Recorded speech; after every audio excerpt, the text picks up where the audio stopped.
Why do people leave Canada? Did you ever experience racism in Canada? Is it worth coming to Canada on loans? आप अपनी गाड़ी वगैरह क्यों नहीं खरीद लेते? Hey guys, this is Gursahib and welcome back to my channel. I hope you all are doing very well.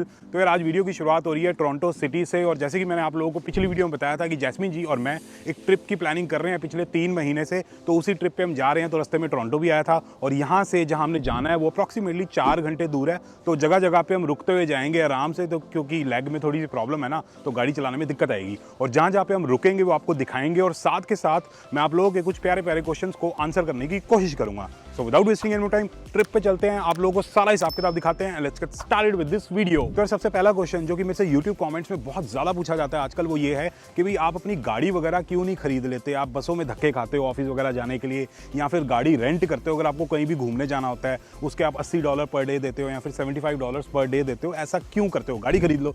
अब गाड़ी ना खरीदने के मल्टीपल रीजंस हैं। सबसे पहला रीज़न तो यही है कि यार मैं किसी लोन के चक्कर में नहीं पड़ना चाहता। ठीक है, अगर मैं नई गाड़ी खरीदता हूँ या फिर एक ठीक ठाक गाड़ी खरीदता हूँ तो $20,000 $25,000 या फिर $30,000 की तो आएगी। अब इतना ज़्यादा कैश तो हम घुसा नहीं सकते उस चीज़ में, तो लोन लेना पड़ेगा। और आज के टाइम पे इन्फ्लेशन इतनी ज़्यादा हो रखी है, उसको कम करने के लिए गवर्नमेंट ने इंटरेस्ट रेट बहुत ज़्यादा कर रखे हैं। गाड़ी पहले ही एक डेप्रिशिएटिंग एसेट होता है, मतलब एक लायबिलिटी होती है, उसकी वैल्यू कम होती है टाइम के साथ।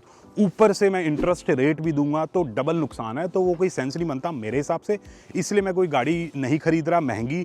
और वैसे मैं ढूंढ रहा हूँ गाड़ी एक यूज्ड कार की, भाई $5,000 $6,000 $7,000 की एक गाड़ी मिल जाए ठीक ठाक A to B जाने के लिए, मतलब घर से ऑफिस, ऑफिस से घर में आ जाऊँ, मेरा काम चल जाए, ज़्यादा मेरे को बसों में धक्के ना खाने पड़े। ठीक है, अगर आपकी नज़र में कोई गाड़ी है बता देना है, कोई होंडा या टोयोटा वगैरह की, तो मैं ज़रूर ले लूँगा। लोन के चक्कर में इसलिए नहीं पड़ना चाहता क्योंकि पहले मैं गलतियाँ कर चुका हूँ।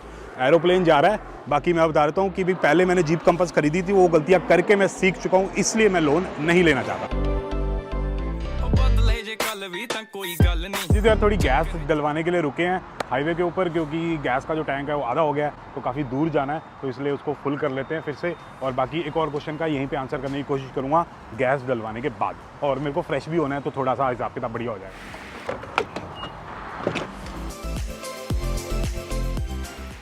तो भी अपना तेल डला है $35 का, लाइक 23 लीटर, तो अंदर जाके पे कर देते हैं एक बार। अपने पास ट्रायंगल वाला मास्टर कार्ड है तो थोड़े बहुत पॉइंट्स वगैरह मिल जाएंगे। तो यार हम ट्रैवल कर रहे थे ओंटारियो 401 हाईवे से, तो जैसे कि आप पीछे देख सकते हो एक ऑन रूट है, जैसे इंडिया में ढाबे होते हैं ना, पहले भी मैंने आप लोगों को विंडसर वाली वीडियो में बताया था, तो ऐसे ऑन रूट होते हैं जहाँ पे आप फ्रेश वगैरह हो सकते हो, कुछ खाना पीना है वो ले सकते हो और गैस भी डलवा सकते हो। तो हमने गैस तो डलवा ली है, अब मैं कुछ क्वेश्चन को आंसर कर देता हूँ। तो सबसे पहला जो क्वेश्चन है वो है रोहिणी_6378 का। उनका क्वेश्चन है how to manage expenses in Canada as a student.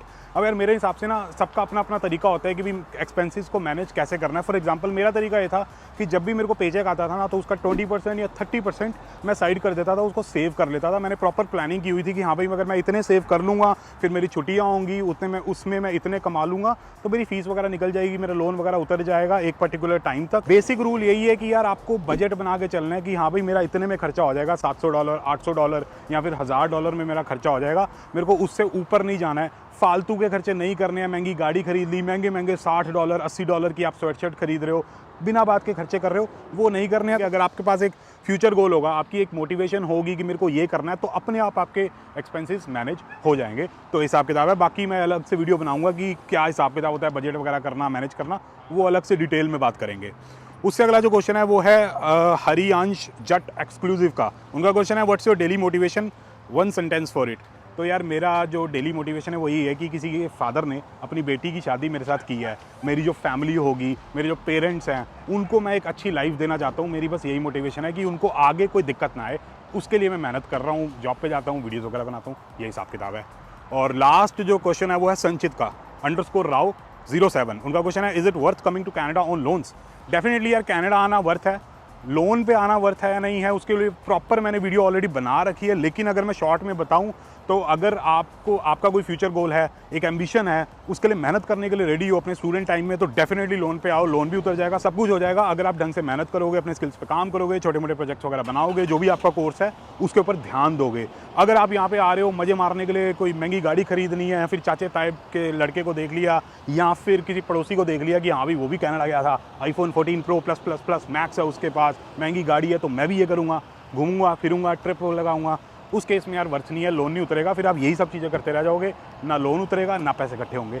तो ये हिसाब किताब है। बाकी 3 क्वेश्चन हो गए हैं, अब आगे निकलते हैं, थोड़े से लेट हो रहे हैं, सो लेट्स गो। तो यार अब हम आ गए हैं ओशवा सिटी में। तो बेसिकली टोरंटो से कुछ 40-50 किलोमीटर दूर एक ओशवा नाम की सिटी है। जैसे कि आप पीछे देख सकते हो, मैं खड़ा हूँ धर्म कॉलेज के कैंपस पे, और इस सिटी के अंदर एक ट्रेंट यूनिवर्सिटी भी है। तो कभी टाइम मिला तो इनका भी टूर वगैरह बनाएंगे, इनका रिव्यू वगैरह बनाएंगे, स्टूडेंट्स वगैरह से बात करेंगे, लेकिन इतना अभी टाइम नहीं है, हमें आगे निकलना है। और यहाँ पे मैं कुछ 2 क्वेश्चन को आंसर करने की कोशिश कर लेता हूँ। तो बेसिकली पहला तो क्वेश्चन ये है कि भाई दमन जी ने पूछा है कि भाई वर्क परमिट पे कितनी सेविंग वगैरह हो जाती है। अब मेरे हिसाब से यार ये डिपेंड करेगा कि आपकी सबसे पहले सैलरी कितनी है। अगर आप मिनिमम वेज पे काम कर रहे हो, $15 per hour on an average अगर आप कमा रहे हो, तो लाइक टैक्स वगैरह काट के आपकी मंथली सैलरी बनेगी $2000। और अगर आप किसी सिटी में रह रहे हो जहाँ पे $600 आपका रेंट है, उसके ऊपर से $400-500 की आपकी ग्रोसरी आ जाएगी, बाहर खाना पीना हो जाएगा, फिर फ़ोन का भी खर्चा होता है, आना जाना होता है, बस का खर्चा हो गया, तो लाइक $1500 आपका खर्चा हो जाएगा। तो उस केस में आपके $500 सेव हो पाएंगे, जो कि बहुत ज़्यादा नहीं है अगर फ्यूचर को देखें, ठीक है। तो सबसे जो मेन फैक्टर है वो आपकी सैलरी। तो यही कहता हूँ कि स्टूडेंट टाइम पे मेहनत करो, इतनी ज़्यादा मेहनत करो ना कि जो लोग 16 घंटे काम करके जितना कमा रहे हैं ना, उतना आप 4 घंटों में कमा लो। तो आपकी अगर $5000, $6000, $7000 सैलरी होगी टैक्स वगैरह काट के, तो उस केस में आपकी अच्छी खासी सेविंग हो जाएगी। बाकी ये भी डिपेंड करता है कि भाई आपकी नीड्स क्या है। फॉर एग्जांपल अगर आपने मस्टैंग कोई नीड बना रखा है, या फिर एक 2 BHK अपार्टमेंट आप सिंगल के लिए एक नीड है, तो उस केस में यार सेविंग थोड़ी कम होगी ना, क्योंकि उन चीज़ों में सारा खर्चा चला जाएगा। या फिर आप बाहर खाते पीते हो, घर पे कुक नहीं करते हो, इन चीज़ों पे भी काफ़ी चीज़ें डिपेंड करती हैं। और एक और क्वेश्चन पूछा है एक पर्सन ने, वो कह रहे कि भाई जैस्मिन जी और आप मिलके महीने के कितने कमा लेते हैं टैक्स वगैरह काट के। अब वैसे तो मैं आपको एक अप्रॉक्सीमेट नंबर दे सकता हूँ कि हाँ भाई इतना कमा लेते हैं, लेकिन एक आदमी से उसकी सैलरी कभी नहीं पूछनी चाहिए, और एक औरत से उसकी एज कभी नहीं पूछनी चाहिए। ये एक रूल है, ठीक है। तो ये है। बाकी अगर मैं वैसे आप लोगों को बताऊं तो यार रोटी पानी चल जाता है, थोड़ा बहुत घूम फिर लेते हैं, थोड़ा बहुत हमारा रेंट वगैरह निकल जाता है, नॉर्मल ज़िंदगी जी लेते हैं। तो आई चलाई है, ऐसा कुछ नहीं हो कि भैया पता नहीं कितना ही कमा रहे हैं, नॉर्मल सी ज़िंदगी जी रहे हैं। तो बाकी देखो आगे क्या होता है, ज़िंदगी कहाँ लेके जाती है, तो ये हिसाब किताब है। बाकी अब आगे निकलते हैं, और कोई बढ़िया सिटी मिलेगी या फिर कोई बढ़िया व्यू पॉइंट होगा, वहाँ पे आपका अगला क्वेश्चन। हाँ जी, तो यार 250 किलोमीटर ड्राइव करके अब हम आ गए हैं किंगस्टन सिटी के अंदर। और जैसे कि आप पीछे देख सकते हो, मैं खड़ा हूँ सेंट लॉरेंस कॉलेज के कैंपस पे। काफ़ी सुंदर कैंपस है, काफ़ी बड़ा कैंपस है, लेकिन ये हमारी फाइनल डेस्टिनेशन नहीं है। अभी डेस्टिनेशन जो है फाइनल, वो काफ़ी आगे है, ठीक है। और यहाँ पे मैं कुछ क्वेश्चंस को आंसर कर देता हूँ। तो सबसे पहला जो क्वेश्चन है वो है आशु का। वो पूछ रहे हैं कि what is your new year plan for celebration. तो बेसिकली यार उसी सेलिब्रेशन को करने के लिए हम जा रहे हैं ट्रिप पे। तो कुछ फ्रेंड्स वगैरह रहते हैं जहाँ पे हम जा रहे हैं, तो उनके साथ सेलिब्रेट करेंगे। उससे अगला जो क्वेश्चन है वो है परमवीर गिल 123 का। उनका क्वेश्चन है, is it worth buying a car if I am living in Toronto downtown. मेरे हिसाब से कोई सेंस नहीं बनती अगर आपका सारा हिसाब किताब टोरंटो डाउनटाउन के अंदर ही है, आपकी जॉब वगैरह सब कुछ टोरंटो डाउनटाउन में है, आप रह भी टोरंटो डाउनटाउन में रहे हो, तो गाड़ी खरीदने की कोई ज़रूरत नहीं है। पहले ही वहाँ पे रेंट इतने ज़्यादा है, तो गाड़ी खरीदना कोई सेंस नहीं बनता। और जो पब्लिक ट्रांसपोर्टेशन है, जो बस वगैरह चलती है, जो ट्रैम चलता है, और सारी चीज़ें बढ़िया है, सबवे वगैरह चलती है, सारा सिस्टम सेट है, गाड़ी मत खरीदना मेरे हिसाब से। मैं होता तो नहीं खरीदता। इससे अगला जो क्वेश्चन है वो है फ्रॉम द 6 का। उनका क्वेश्चन है, did you ever experience racism in Canada. अब इसमें अगर मैं ऑनेस्टली अगर आपको बताऊं, हाँ 1-2 बार मैंने फील किया है कि किसी ने मेरे साथ थोड़ा सा रेसिस्ट बिहेव किया था, लेकिन वो बहुत कम था, मतलब इतना बुरा नहीं लगा, लेकिन ट्रीटमेंट थोड़ी अजीब सी थी।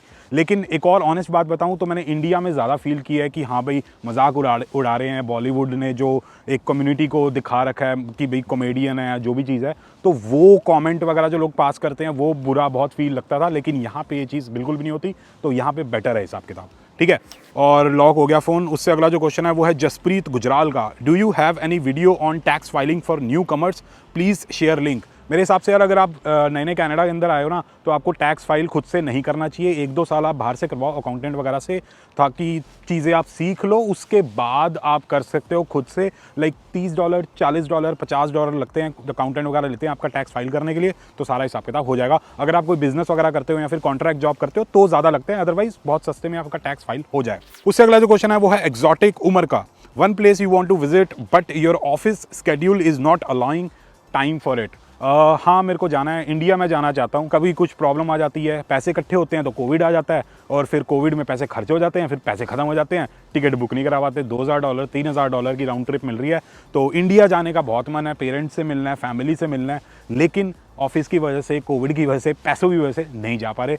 भगवान करे जल्दी जाना हो। उससे अगला जो क्वेश्चन है वो है राजपाल 1 का। उनका है, what necessary things should we learn before coming to Canada. बहुत सारी चीज़ें हैं, प्रॉपर एक वीडियो बना रखी है, आप जाके चेकआउट कर सकते हो, लिंक मैं डिस्क्रिप्शन में डाल दूंगा। उससे अगला जो क्वेश्चन है वो है शुभी का, इंडिया में अभी 70,000 सैलरी है, MNC में जॉब कर रहा हूँ, एज है 26, जॉब छोड़ के कनाडा आना वर्थ है या नहीं है। यार ये आप पे डिपेंड करता है कि आपके लिए 70,000 काफ़ी है या नहीं है। आई डोंट नो आप कौन सी सिटी में रहते हो, तो पर्सन टू पर्सन डिपेंड करता है। किसी के लिए 1 लाख भी कम होगा, किसी के लिए 1 लाख भी कम होगा, किसी के लिए 2 लाख भी कम होंगे। तो आप देखो कि अभी फ्यूचर में 70,000 के 1 लाख बनेंगे, 2 लाख बनेंगे, 3 लाख बनेंगे या नहीं बनेंगे मंथली। तो अगर आपको लगता है कि भाई नहीं, कनाडा में ही मेरे को बढ़िया कमाई होएगी और कनाडा का लाइफस्टाइल अगर आपको पसंद है, मेहनत करने के लिए अगर आप रेडी हो एज अ स्टूडेंट, क्योंकि अगर आप एज अ स्टूडेंट कनाडा आते हो ना, तो लगा लो 4 साल तो डट के मेहनत करनी पड़ेगी। 2 साल एज अ स्टूडेंट और 2 साल अपना वर्क परमिट पे, उसके बाद थोड़ा लाइफस्टाइल ठीक होना शुरू होगा, ठीक है। तो ये चीज़ है, तो अगर ये चीज़ के लिए रेडी हो तो definitely come to Canada. What is your stress buster? Love you Veer. Stress buster FIFA, जितनी मर्जी बार खिला लो, एक बार बैठ जाता हूँ तो 4-5 मैच खेल के ही उठता हूँ। तो फीफा मेरा स्ट्रेस बस्टर है। और अपना न्यू ईयर सेलिब्रेट करने के लिए हम गए थे कनाडा की कैपिटल सिटी ओटावा में, जहाँ पे हमारे कुछ बहुत ही अच्छे फ्रेंड्स रहते हैं। लेकिन जब तक हम वहाँ पहुंचे अंधेरा वगैरह हो गया था, तो मेरे 2 क्वेश्चंस के आंसर रह गए थे।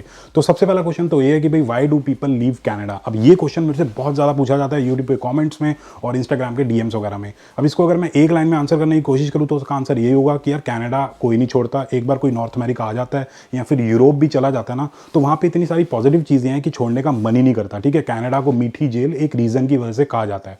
बाकी अगर आपने सुना होगी भाई कोई XYZ बंदा कनाडा छोड़ के चला गया या फिर पेरिस गया था, इंग्लैंड गया था, UK, वहाँ से वापस अपनी होम कंट्री में आ गया, उसके मेरे हिसाब से ब्रॉडली देखा जाए तो 2 रीज़न हो सकते हैं। पहला रीज़न तो ये हो सकता है कि भाई उस भाई साहब ने कुछ कांड कर दिया, उसकी वजह से वहाँ की गवर्नमेंट ने उसको डिपोर्ट कर दिया, अपनी होम कंट्री में भेज दिया।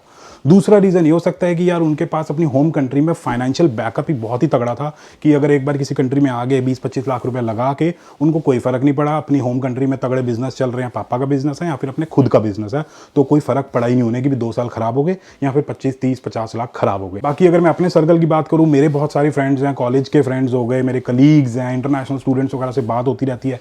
मैंने आज तक नहीं सुना कि भाई कोई कनाडा छोड़ के गया हो। और अगला क्वेश्चन जो कि बहुत सारे बच्चे पूछते हैं वो ये है कि भाई अगर हम as an international student Canada आते हैं तो कनाडा के अंदर अपना घर वगैरह कैसे खरीद सकते हैं, कनाडा के अंदर मिलियनियर कैसे बनना है, इन्वेस्टमेंट्स वगैरह कैसे करनी है।